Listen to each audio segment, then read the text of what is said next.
कौन बनेगा करोड़पतिতে একটি বাচ্চা গেছিল এবং তার শুনেছি मेरे को रूल्स पता है इसीलिए आप अभी मेरे को रूल्स समझाने मत बैठना। अच्छा ছোটবেলা থেকে ও শিখেছে যে ঔদ্ধত্যটাই হচ্ছে স্মার্টনেস। साहब ये रास्ता जो है आपका गलत हो गया। যে ওইভাবে কথা বলছে অবশ্যই, কিন্তু সেটা কি বাচ্চাটার দোষ নাকি তার বাড়ির নাকি তার পরিবেশ? আমাদের ভারতবর্ষের অর্থনীতি ক্রমশ তলানিতে যাচ্ছে। তৈরি করছে সে বিশ্বগুরু হেন তেন, আমরা তো নেই সেরকম ভাই। মিথ্যে বলছে আমাদের দেশের নেতারা, আমরা ভালো নেই। আমার ভেতরে স্বার্থপরতা, নিষ্ঠুরতা সব আছে। তুই আমায় হুট করে চলে যেতে বলছিস? আমার দুটো ছেলে মেয়ে আছে। আমি জানি না আমি স্বার্থপর। আমি কি করে জানবো আমি স্বার্থপর কিনা? কই অত স্বার্থপর হতে পারে? ছোটবেলা কি রঙিন ভেঙে যায়, সব খেলনা একদিন ফেলে যায়। কথার ওপর বাড়লো কথা, জমলো শুধুই ব্যথা। নিজের দিকে আঙুল উঠলে কে দেখাবে স্বার্থপরতা? প্রশ্ন অনেকটা থেকে যায়। দাদা সিটি সিনেমায় স্বাগত, এবং এইভাবে শুরু করলাম কারণ স্বার্থপর আজকে আমাদের আলোচনার মূল বিষয়বস্তু। যে প্রশ্নটা প্রথমেই করব, কখনো এমন হয়েছে যেখানে তুমি কাউকে শুনে প্রথম বা তাকে দূর থেকে দেখে ভেবেছো হয়তো সে খুব স্বার্থপর, পরে যখন ডিটেলে জানতে পেরেছো পুরো ঘটনাটা কি, তখন মনে হয়েছে তোমার দৃষ্টিভঙ্গিটাই পাল্টে গেছে? না তুমি মানে অন্য লোকের কথা বলছো কেন? নিজেকেই স্বার্থপর হিসেবে আবিষ্কার করেছি।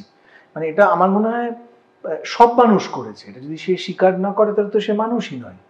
কিন্তু প্রশ্নটা হচ্ছে উপলব্ধি করার পর কে কতটা পাল্টা লড়াই দিতে পেরেছে।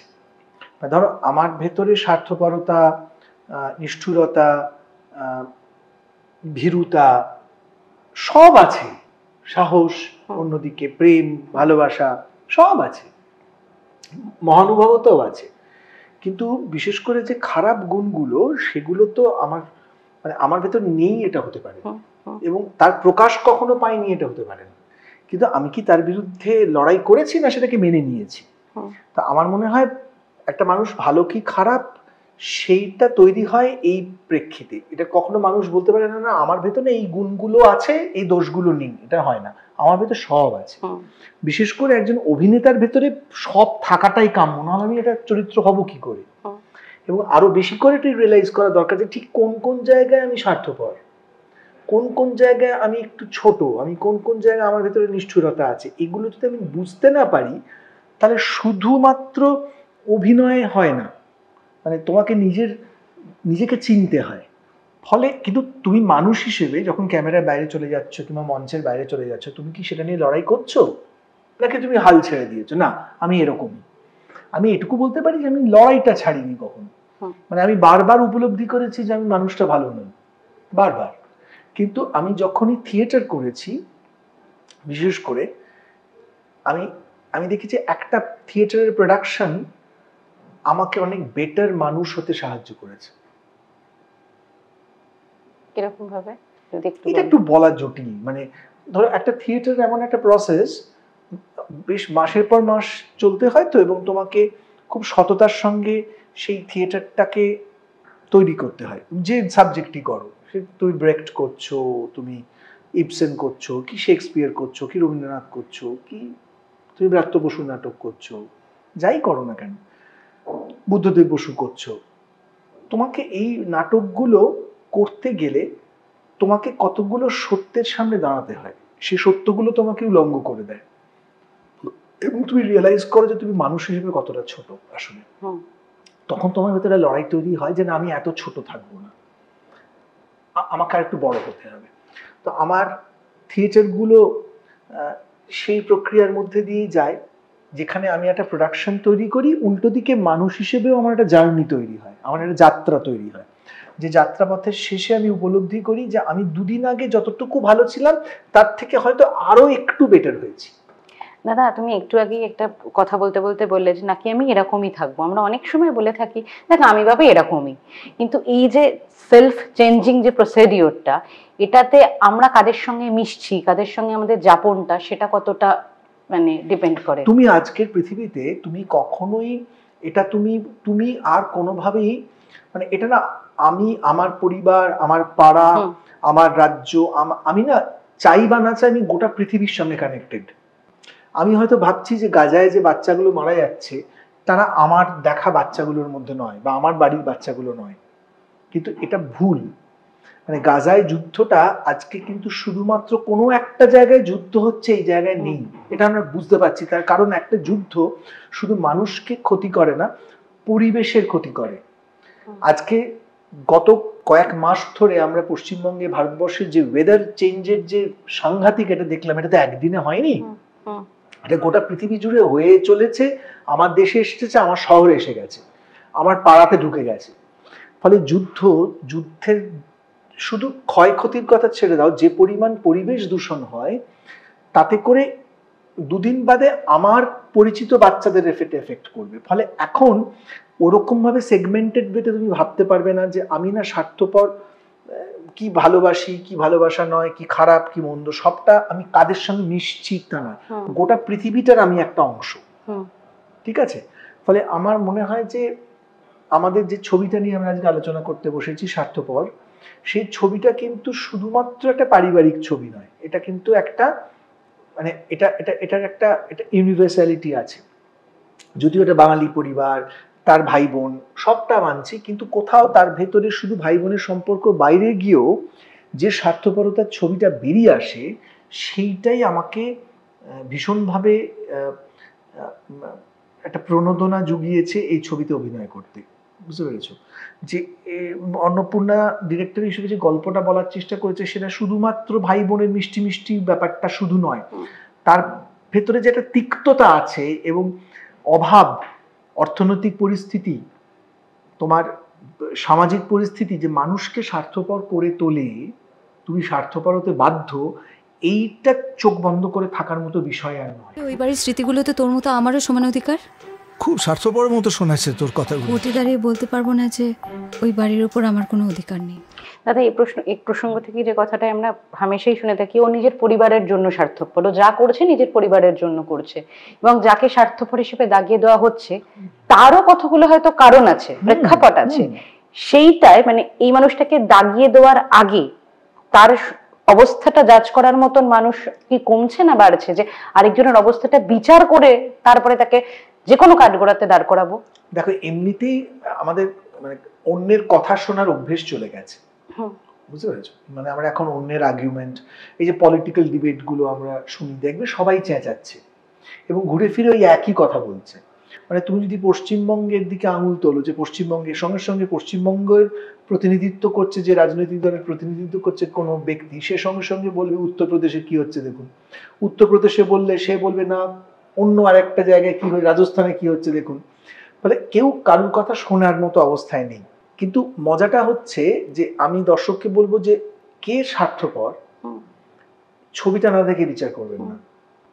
মানে ধরুন আমি যখন একটা চরিত্র করি, আমি যদি কখনো একটা খুনির চরিত্র অভিনয় করি কিংবা একটা রেপিস্টের চরিত্র অভিনয় করি, আমি কিন্তু চরিত্রটার কার্যকারণগুলো আগে মাথায় নেওয়ার চেষ্টা করবো। আমি প্রথমেই অভিনেতা হিসেবে অ্যাকসেপ্ট করে নিতে রাজি নই যে আমার চরিত্রটাই স্বার্থপর কিংবা আমার চরিত্রটাই খারাপ। না, আমি তার ভিতরে কতগুলো যুক্তি খোঁজার চেষ্টা করব এবং আমি প্রমাণ করার চেষ্টা করব যে আমি ঠিক। মানে এটা যদি আমি না করি অভিনেতা হিসেবে, তাহলে কিন্তু আমার চরিত্রটা স্ট্রং জায়গায় দাঁড়াবে না। ফলে এই ছবিতে করার সময় প্রথমেই আমার মাথায় ছিল যে আমি জানি না আমি স্বার্থপর।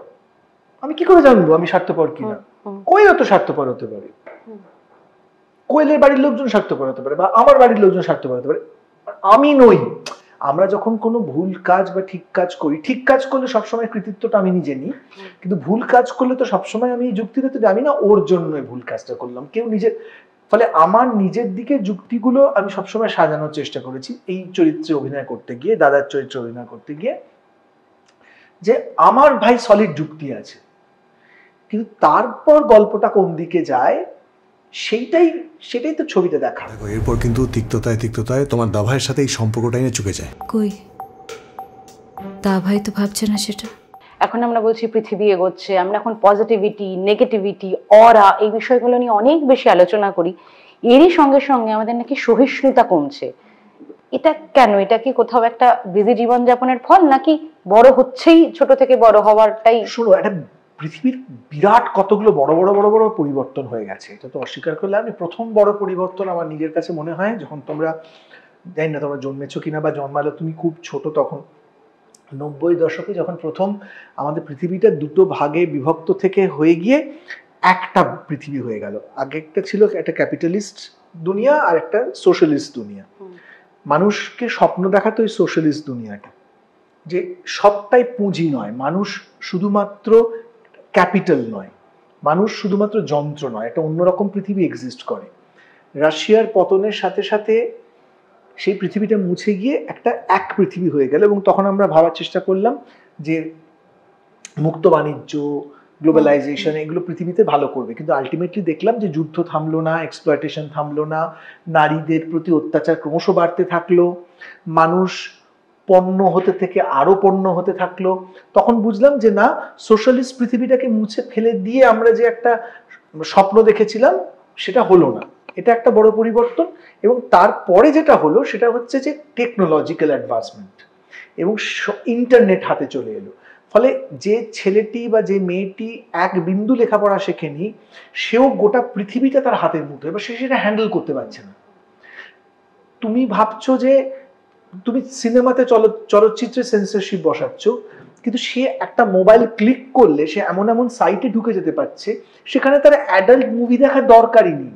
তার কাছে পৃথিবীটা না, বিশেষ করে আমাদের মতো তৃতীয় বিশ্বে যেখানে লেখাপড়া, শিক্ষা, অ্যাডাল্ট এডুকেশন, মেয়েদের সম্পর্কে ধারণা কোনোটাই তৈরি হয়নি, কিন্তু সে হাতে মোবাইলটা পেয়ে তার কাছে একটা অদ্ভুত পৃথিবী খুলে যাচ্ছে, এবং তার মনে হচ্ছে যে আমি এইটা এক্ষুনি কেন পাচ্ছি না, এই তো এই লোকটা পাচ্ছে, আমি কেন পাচ্ছি না। ফলে তার ধৈর্য থাকছে না।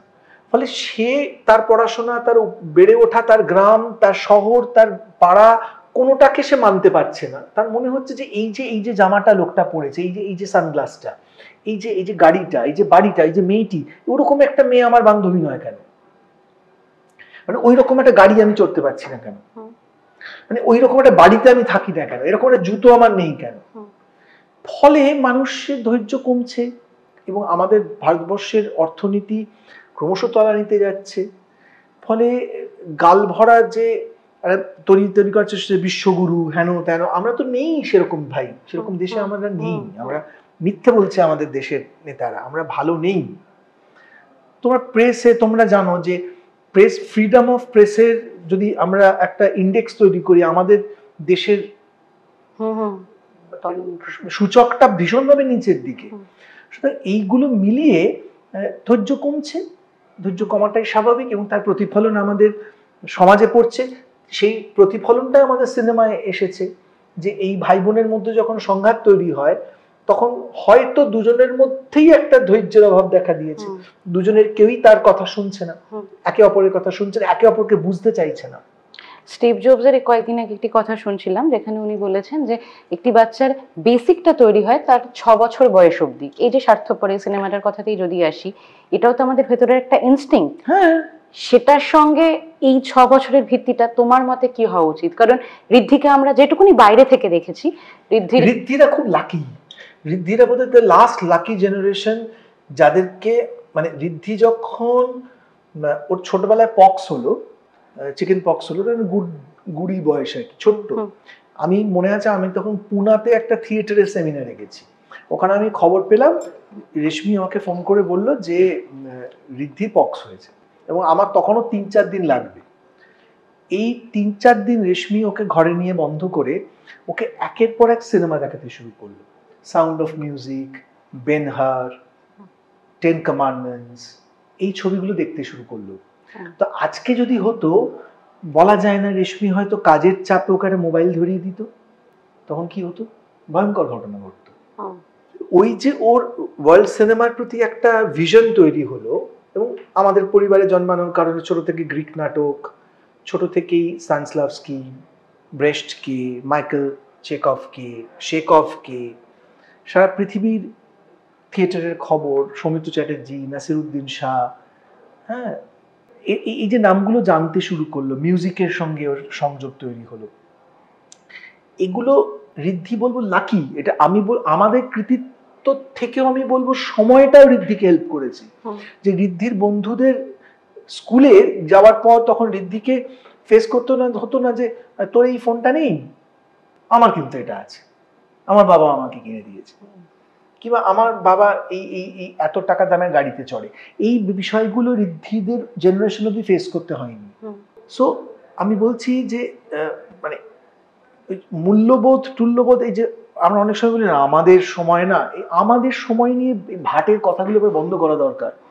এগুলো একদম ফ্রাস্ট্রেটেড বুড়ো লোকগুলোর কথা। আমাদের সময় কি, আমাদের সময় তো অনেক কিছু ছিল না, আমরা অনেক কিছুই, আমাদের কাছে ওই প্রলোভনগুলোই ছিল না।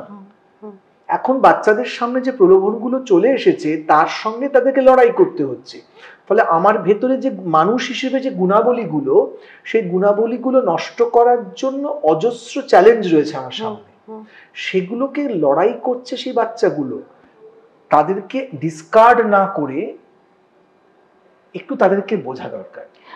দাদা তুমি যে কথাটা বললে যে অনেকগুলো নাম এবং ওর জ্ঞানের আলোটা অনেক আগে থেকে ও পাওয়া শুরু করলো, কিন্তু রিসেন্ট পাস্টে আমরা এমন বহু ঘটনা দেখেছি, সেটা বধূ নির্যাতন হোক বা অন্যান্য অনেক কিছুর ক্ষেত্রে, বহু শিক্ষিত পরিবারের মানুষজন তাদের থেকে যে আমরা রেজাল্ট পেয়েছি বা তাদের থেকে যে আমরা মানে এক্সাম্পল পেয়েছি, তাতে দেখে ভাবানো হয়েছে এরা শিক্ষিত। এই শিক্ষিত প্রশ্নটা তুলে দেওয়ার মতন তো অনেক ঘটনা আছে।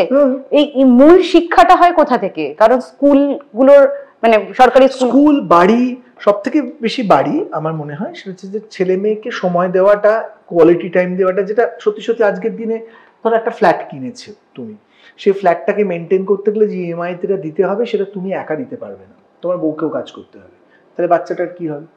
সেক্ষেত্রে তোমাকে প্ল্যান করতে হবে যে আমি বা আমার স্বামী বা আমি বা আমার স্ত্রী যদি আমরা কাজ করি তাহলেও আমার সন্তানকে মানুষ করতে হবে।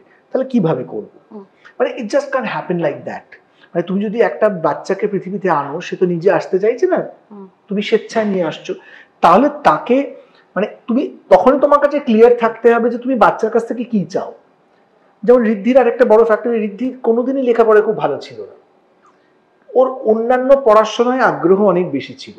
ঋদ্ধি is a extremely intelligent boy, এবং ওর কোনোদিনই মানে প্রথাগত পড়াশোনা খুব ভালো ছিল না, বিশেষ করে অঙ্কেও আমার মতোই সাংঘাতিক কাঁচা ছিল। এটা রেশমি যেদিনকে রিয়েলাইজ করলো, স্কুল যাওয়া বন্ধ করে দিল। ঋদ্ধি এখন যা পড়াশোনা করে, আচ্ছা আচ্ছা ভালো ছেলে মেয়ে সে পড়াশোনাগুলো করতে পারে না, ও যে পরিমাণ বই পড়ে। কিন্তু ওকে যদি আমি জোর করে ওই প্রথাগত শিক্ষার মধ্যে রেখে দিতাম, যেটা কৃতিত্ব রেশমির, তাহলে কিন্তু ও আজকে একটা ভীষণ ফ্রাস্ট্রেটেড একটি ছেলেতে পরিণত হতো। কারণ ও ক্লাসরুমের শিক্ষায় বেড়ে ওঠার মতো ওর মানসিকতা ছিল না। ফলে আমার কাছেও পরিষ্কার হতে হবে যে আমি আমার সন্তানের কাছ থেকে কি চাই। দাদা এই প্রশ্ন থেকে আসবো, যেহেতু বড় করার নিয়ে কথা হচ্ছে, রিসেন্টলি কন বনেগা ক্রোড়পতিতে একটি বাচ্চা গেছিল এবং তার আমি শুনেছি এবং আমার রেশমিকে একটা সংবাদপত্র থেকে ইন্টারভিউ নেওয়া হয়েছে, রেশমি ওর কাছে বলেছে যে মানে এটা অনেক রকম দিক থেকে হতে পারে। বাচ্চাটা সাইকোলজিক্যাল দিকটা দেখতে হবে, মানে ওকে ছোটবেলা থেকে ও শিখেছে যে ঔদ্ধত্যটাই হচ্ছে স্মার্টনেস, এবং এটা সত্যিই তো বাচ্চাটার দোষ নয়। মানে এইভাবে হয়তো ওর বন্ধুরা, মানে ও যে জেনারেশনের ছেলে তাদেরকে কি বলে, আলফা না কি যেন বলে, ওদের নিজেদের একটা ভাষা আছে, ওরা এমন এমন টার্মস ব্যবহার করে যেগুলো আমরা হাঁ করে তাকিয়ে দেবো কি এটা মানে হচ্ছে। কিন্তু দাদা ভাষা তো পরিবর্তনশীল, সেটা তো আমরাও তাই তো বলছি। কিন্তু আমি বলছি যে এই পরিবর্তনটা তো আমরা দেখছি। এবার বাচ্চাটাকে অ্যাকিউজ না করে তাদের পৃথিবীটাকে আমাদের চিনতে হবে, সেই চিন্তাটাকে ভিতরে ইনক্লুড করতে হবে যে এই দেখো একটা ফেসবুকে দেখে বাচ্চাটা কি খারাপ, এটা বলে দেওয়া খুব সহজ। নিশ্চয়ই খারাপ, যে ওইভাবে কথা বলছে অবশ্যই, কিন্তু সেটা কি বাচ্চাটার দোষ, নাকি তার বাড়ির, নাকি তার পরিবেশ, নাকি সে এই ব্যবহারটা এই যে সে ব্যবহারটা করছে, এই যে একটা অদ্ভুত স্মার্টনেস দেখাচ্ছে, অমিতাভকে বলছে হ্যাঁ মুঝে পাতা হ্যায়, আগে থেকেই বলে দিচ্ছে। এই যে প্রকাশভঙ্গির মধ্যে যে একটা অসহিষ্ণুতা আছে, এই অসহিষ্ণুতাটা প্রকাশ না করলে ও হয়তো ক্লাসের অন্যান্য বন্ধুদের সঙ্গে পাত্তা পাবে না। আমরা কি এটা ভেবে দেখেছি? সমস্যাটা কোথায় হয় জানো তো, মানে দেখবে টেলিভিশনে যখন চ্যানেলগুলোতে যখন পলিটিক্যাল ডিবেট হয়, তুই না কোনো অর্থনীতিবিদকে দেখতে পাবে না, সবাই কমেন্ট করে, কিন্তু রাজনীতিটাকে বুঝতে গেলে একজন অর্থনীতিবিদকে ভীষণ দরকার। আর অর্থনীতিবিদকে আমরা চ্যানেলে কখন নিয়ে আসি? বাজেট যেদিনকে বেরোয় সেদিনকে নিয়ে আসি। কোন জিনিসের দাম, অর্থনীতিবিদরা শুধু সেই কাজটা করেন না, একই রকম ভাবে যখন এই ধরনের কোনো ঘটনা হয় তখন কিন্তু সব থেকে আগে কনসাল্ট বা ওপিনিয়ন চাওয়া উচিত যার সাইকিয়াট্রিস্ট। তারা বলতে পারবে যে বাচ্চাটা কেন এরকম ব্যবহার করছে। সেটা না করে আমরা অভিনেতা অভিনেত্রী মানে ইঞ্জিনিয়ার এদের দিকে বেশি কমেন্ট চাই। মানে এই বাচ্চাটার মনস্তত্ত্বটা কি, কোন জায়গা থেকে বাচ্চাটা এরকম বিহেভ করছে, এরকম আনরুলি বিহেভিয়ার, সেটা কিন্তু একজন মনস্তাত্ত্বিক বলতে পারে। কামিং ব্যাক টু স্বার্থপর, এটাও কি কোথাও না কোথাও ওই শেষ সিনেমাটার প্রান্তে গিয়ে আমরা কোথাও না কোথাও ওই আয়নার সামনে দাঁড়াবো? এখন তো সবাই সেলফির সামনে বেশি দাঁড়ায়। একদম একদম। এবং আমার ছবিটাতে অভিনয় করার মানে কারণই তাই ছিল, সেটা হচ্ছে যে অন্নপূর্ণা প্রথম পরিচালক হিসেবে ওর হয়তো অনেক ত্রুটি বিচ্যুতি থাকতে পারে, যেটা আমি ওকে একদিন বলেছিলাম যে তুই হয়তো আজ থেকে 10 বছর বাদে অনেকগুলো ছবি বানিয়ে ফেলার পর তুই যখন প্রথম আবার স্বার্থপরটা রিভিজিট করবি, তুই দেখে বলবি বা আমি এরকম করেছিলাম। কিন্তু যেটা তুই কোনোদিন অস্বীকার করতে পারবি না সেটা হচ্ছে যে এই ছবিটাতে তোর যে অনেস্টিটা, নতুন ডিরেক্টর হিসেবে যে একটা অদ্ভুত অনেস্টির সাথেও কাজটা করেছে না, সেটা কিন্তু ম্যাগনিফিসেন্ট। এটা কিন্তু যখনই আমি কোনো নতুন পরিচালকদের সঙ্গে কাজ করি, টেবিলে নতুন পরিচালকরা দুটো ভাগে বিভক্ত হয়। কিছু বেশিরভাগই সঙ্গে যারা কাজ করেছে তারা ধেড়িয়ে মাঠ করে, কিছু না জেনে চলে আসে, অ্যাকশন কাট ছাড়া কিছু বলতে পারে না, একদম ইডিয়েটস। মানে এরকম প্রচুর ডিরেক্টরদের সঙ্গে আমি কাজ করেছি, মানে একদম মানে মানে মানে they should be thrown out of this industry, মানে বঙ্গোপসাগরে ছুঁড়ে ফেলে দেওয়া উচিত, এত খারাপ। আরেকটা সেকশন আছে যেমন সৌকর্য। আমি যখন সৌকর্যের সঙ্গে কাজ করি, সৌকর্য তখন একটা দুটো ছবি হয়ে গেছে। সৌকর্য ওর রেনবো জেলি আমার করার সব থেকে ভালো এক্সপিরিয়েন্স, প্রথম দিকের ছবি। পাভেল, বাবার নাম গান্ধী, ম্যাগনিফিসেন্ট। কিন্তু অন্নপূর্ণার ক্ষেত্রে আমি বলতে চাই একটা অদ্ভুত অনেস্টি আছে ওর কাজের মধ্যে। এইটা এই ছবির ইউএসপি এবং কোয়েলের পারফরমেন্স। এই ছবিটা যদি উত্তরে, এই দুটো কারণে উত্তরবে। আমি শুধু আমার সম্মানের ভাগটুকুই।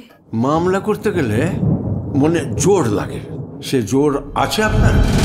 আর শেষ প্রশ্ন করব যে কখনো এখানে যেমন তোমার চরিত্রটা তুমি বলছো যে নিচের তলাটা ভাড়া দিয়ে দেবো, এই যে স্বার্থপর হওয়া, সেটা কি কোনো না কোনো একটা কারণের উপরেই সবসময় ডিপেন্ড করে, নাকি ওই বড় হওয়াটা যেরকম? কারণ তো মানুষ কারণ খুঁজে নেয় আসলে, জানো তো। আমরা যখন কোনো খারাপ কাজ করি, স্বার্থপরতাটাকে না ডিফেন্ড করছি না আমি, কিন্তু আমি বলতে চাইছি যে ছবিটার মজাটা এখানেই, এই ইনকনসপিকুয়াস ব্যাপারটা আছে বলেই ছবিটা লোকে দেখতে যাবে। সেটা হচ্ছে যে আমাদের কাছে কারণগুলো গুলিয়ে যায়, যে আমি স্বার্থপর হওয়ার পর কারণ বার করছি না কারণগুলোর জন্য স্বার্থপর হচ্ছি। So let's give audience some time to discover that. তো সেই অডিয়েন্সকে যদি একবার হলেতে নিমন্ত্রণ, অডিয়েন্সকে আমি বলছি যে আমি এরকম ভাবে বলতে পারবো না যে আসুন প্লিজ, আমাদের ভালো ছবি হলে আপনারা আসবেন। মাউথ পাব, এই ছবিটার কোনো খুব সাংঘাতিক ক্যাম্পেইন ফ্যাম্পেন হবে না, মানে এখানে মানে কেউ ঘোড়ায় চড়বে না, কেউ উড়ে যাবে না, কেউ গুলিগোলা চালাবে না। হ্যাঁ, এই ছবিটাতে নিখাত অভিনয় আছে, এবং যারা ছবিটা দেখতে যাবেন তারা যদি ছবিটা সম্পর্কে যদি ভালো বলেন, তাহলে সেই মাউথ পাবলিসিটিটাকে অগ্রাহ্য করবেন না, দেখতে আসুন। আর যদি মাউথ পাবলিসিটিতে শোনেন যে জঘন্য একটা ছবি হয়েছে, তাহলে আসবেন না। টলিউডের latest update, gossip and entertainment পেতে সাবস্ক্রাইব করুন শুধুমাত্র সিটি সিনেমা, আর ফলো করুন সিটি সিনেমার Instagram, Facebook, Twitter and ShareChat page.